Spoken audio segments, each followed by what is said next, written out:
Hi, I wanted to record something today that takes us beyond our mats, and I hope that that's something that I can continue to do to make part of a broader conversation. As a yoga teacher, I feel very, of course, drawn to the physical practice of yoga, the asana of moving in tune with the rhythm of my own body and getting to share that experience with others. But I think yoga is so much more than what happens on the mat. It might begin there, but it extends far beyond that. And yoga is an opportunity to journey inward. And as we go within, I feel like we reach this place within our hearts where we recognize that we're connected and we're not as alone as we think that we are sometimes. And so yoga also imparts to us a responsibility as humans of how we serve the other creatures on our planet. And so I hope this is part of a broader conversation of uh, the journey that we take in yoga on and off our mats. So before I get into what I want to talk about today, which is actually joy, wherever you are, whether you're on your yoga mat right now or you're sitting on your couch or wherever it might be, to just give yourself a few moments to close your eyes and take a few deep, slow, and steady breaths in and out.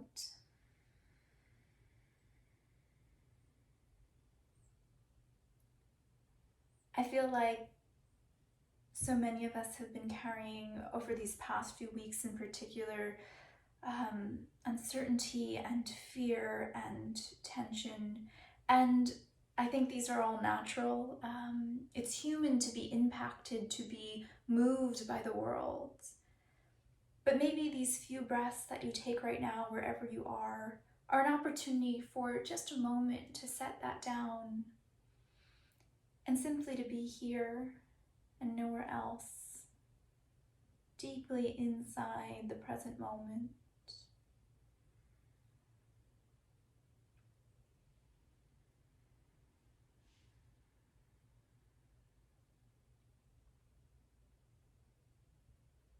Inside this place of stillness. And I think that's the place when we dive deep into it, sometimes we feel that sense of connection to something or someone.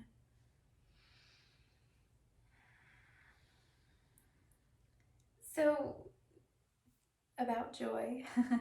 That's actually what I talked about in my yoga class last night. And I feel like what I should say is I wanted the class to be for just maybe that hour that we were together virtually, for it to be a celebration if it could.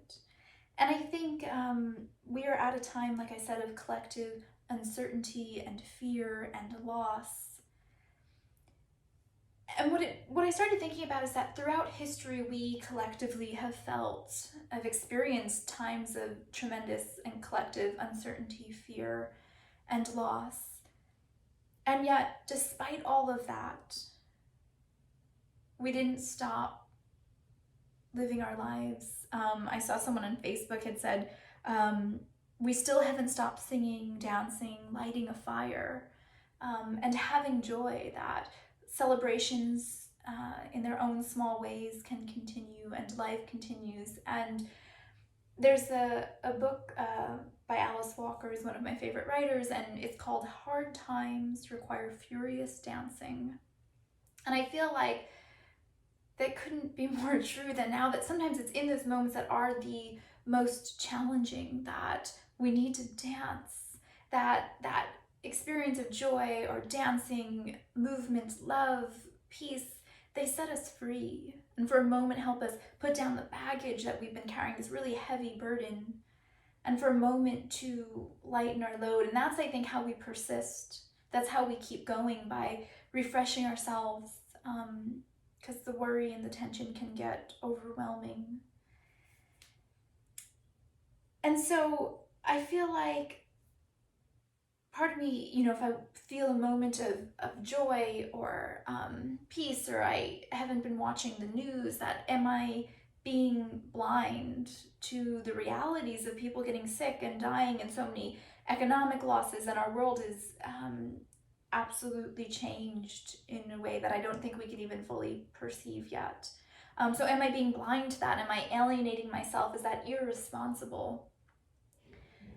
And I think we need to be aware and connected and make sure that we're caring for everyone, and that this shifts the system that we have in place, because so many people we're realizing don't have the security that they deserve. But joy is also a form of resistance. It's a way for us to take what we're confronted with and sort of stand up against it and continue to rise. And so it's okay to have moments of feeling joy. It's okay to enter into a space of fearlessness, even if it's just for a moment, or to get on your mat and practice yoga and feel that peace and let go of, maybe for 20 minutes, half an hour, of whatever tension it was that you were carrying, or at least to allow it to get quieter for just a moment. Having said that, I also think that it's okay if you don't feel joy. It's okay to feel exactly what you're feeling: scared, angry, exhausted. That it doesn't all have to be love and light. Staying positive is important, but it's not the only thing. And I think it's most important to feel your feelings, because when you do, that's when they can rise up and wash through you, and you can begin to soften into releasing them. So allow yourself to welcome in whatever it is that comes up for you. And if that happens to be joy, then for a moment, embrace it, celebrate, because joy is a part of life too. The pain, the challenge, the love, all of it together. And again, this is how we persist through together. So I send you a moment of joy and love, and hope the conversation continues.